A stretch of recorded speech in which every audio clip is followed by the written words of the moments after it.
Jadi begini Bah ya, ada orang tua lah bilang kepada Yudi, yang mana orang tua itu mengatakan kepada Yudi itu ada sangkut pautnya dengan Kampung Sabi nih Bah, gitu. Katanya Kampung Sabi ini adalah asalnya itu bukan Sabi nah Bah, Sabah katanya. Jadi kampung tertua lah gitu. Jadi adanya awal pemukiman itu ya di Sabi. Bahkan makam-makam keramat itu yang paling banyak itu dalam satu desa itulah, kalau sekarang kan desa Bangkonol ya, gitu. Itu paling banyak di Paneglang ini yang paling banyak makam keramat itu di daerah Sabi, Bah. Karena Sabi itu adalah kampung tertua. Itu gimana menurut Abah itu, Bah? Orang tua yang bilang kepada Yudi itu, Bah. Bismillahirrahmanirrahim. Ya. Shallu ala nabi. Allahumma shalli wa sallim wa barik ala sayyidina Muhammad wa ala alihi. Wallahu a'lam bishawab. Iya. Yang saya tahu menurut keterangan bapak saya, Iya. Haji Raden Muhammad Nangwi Hana bin Haji Raden Muhammad Yakub Ya. bin Syekh Haji Raden Muhammad Karis. Pertama kali orang yang datang ke Sabi itu yaitu bernama Raden Arya Bandayuda, seorang patih kerajaan Sumedang Larang, bin Pangeran Kagun Kusuma Dinata 9, Iya, iya. seorang bupati atau raja Sumedang. Itu salah satu leluhur Abah. Beliau itu seorang patih di Sumedang yang meninggalkan keraton. Leluhur Abah itu meninggalkan keraton. Kenapa? Karena beliau tidak setuju jika Belanda ikut campur intervensi dalam urusan keraton Sumedang. Iya. Sementara beliau itu seorang patih dan bapaknya seorang raja. Iya. Dan beliau lebih suka kepada Belanda, kepada agama bukan kepada Belanda. Maaf. Sehingga beliau mengundurkan diri dari patih karena tidak suka ke Belanda, ikut campur keraton intervensi. Dan minta izinlah ke bapaknya, ke Pangeran Karun Kusuma Dinata 9 sebagai raja Sumedang ketika itu untuk meninggalkan keraton. Iya. Ditanggalkan itu jabatan patihnya. Oleh bapaknya, oleh Pangeran Karun Kusuma Dinata 9 diizinkan untuk kalian tolabul ilmi ke Banten. Iya, iya. Diberi bekal kuda 3 kuda dan emas 1 kotak. Dan beliau berangkat dengan kuda berniat untuk menghindari Belanda dan tolabul ilmi ke Banten.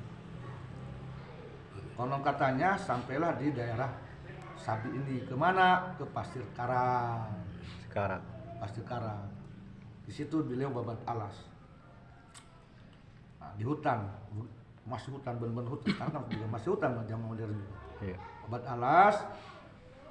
Nah, lama-lama itu banyak penduduk yang ikut tinggal di situ. Jadilah perkampungan Pasir Karang.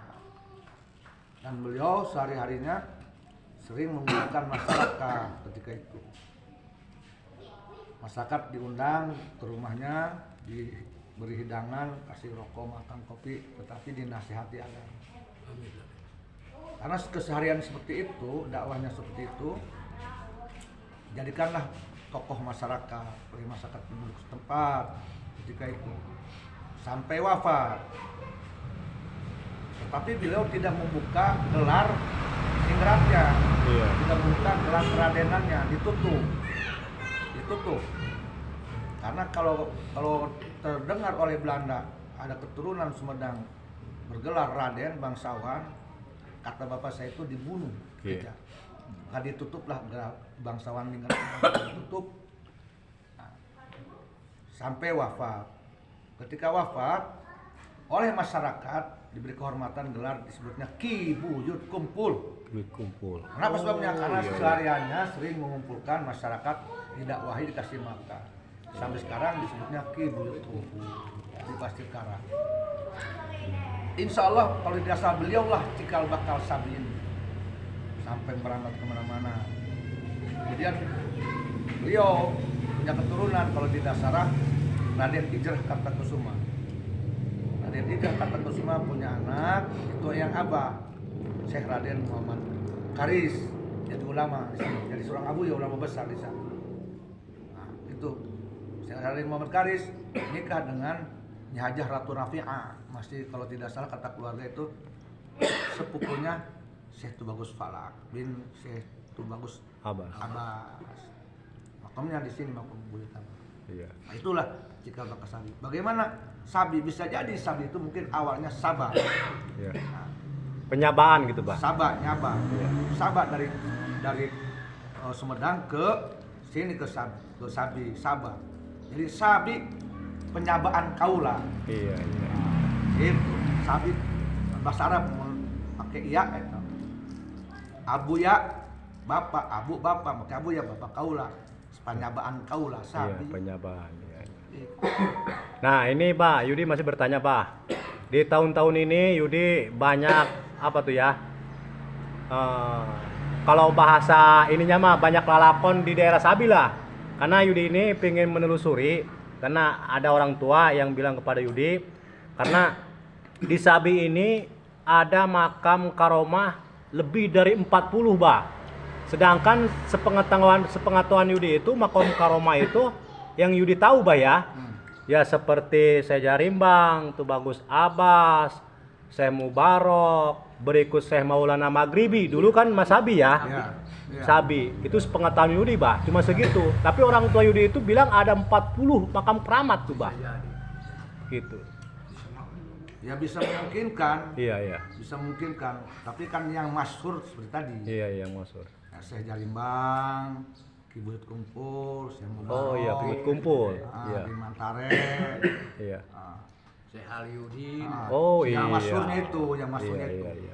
Yang Emang- lain mesti mas tuh. Iya, mungkin termasuk kakek Abah juga itu ya, masuk ya mungkin ya, yang 40 itu ya. Iya. Oh iya. Syekh Muhammad Karis di makomnya Jarimbang belah dua. Iya, Yang nanti kita Abdul Karim Cikaracak. Itu yang di Sabi itu tuh, saya apa tuh? Saya Arobi apa? Searo. Saya Arob ya. Saya Puter Jagat. Saya Puter Jagat, iya benar. betul itu. Karena Yudi Bah berbulan-bulan ini keliling aja Sabi Bah ini. Gitu. Karena Yudi juga mengikuti tapak tilas orang tua lah. Kakek saya yaitu di Pasir Tangkil Abah Majid. Abah Majid itu kakek saya itu. Hasil tangkil nih. Abah Majid. Sama Haji Diding gitu. Ya, Abah Diding gitu. Yang yang Yudi tahu itu mungkin baru 10 keramat yang Yudi ketahui ini di Sabi. Sedangkan orang tua itu bilang lebih dari 40. Ya mungkin salah satunya kakek Abah itu masuk Bah ya. Mungkin. Iya, So. iya.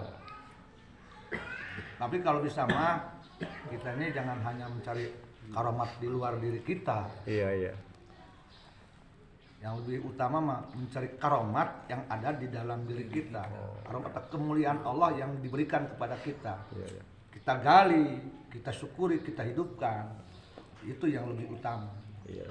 Sama di dalam diri manusia itu ada kebesaran Allah yang diberikan kepada kita. Gali oleh kita. Disyukuri akan timbul kemuliaan yang dari Allah Ta'ala yang diberikan kepada kita. Itu yang disyukuri. Nah itu Bah cara menggalinya ini Bah yang nggak tahu nih Bah. Ya harus, ya intinya kalau ingin menggali diri pribadi, motivasi diri pribadi kita, Iya.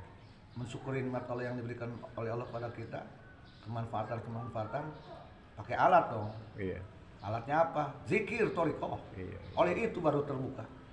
Yang paling utama itu karena zikir itu alat khususnya untuk membuka apa yang tersembunyi di dalam diri kita. Iya. Berkaitan dengan nafsu, dengan hati dan sebagainya.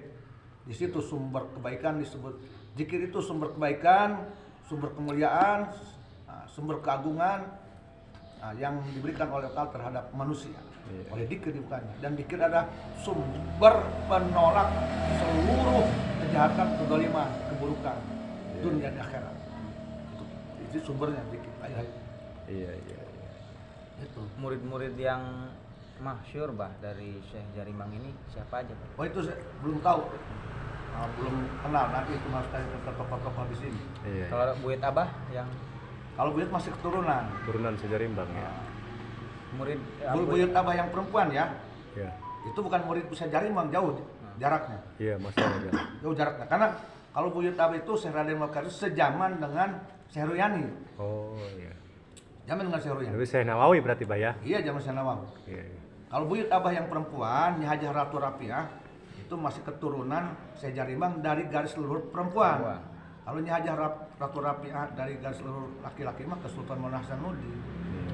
Kalau murid Syekh Jarimang abah belum tahu. Kalau murid Raden Karis Banyak. siapa aja Bah yang paling masyhur gitu? Itu belum tahu, tidak tahu. Tidak tahu. Itu mah. Tidak mencatat ya. Oh, Iya. iya. Karena abah tidak sempat diberi berita oleh bapak ketika itu. Iya. Banyak sibuk.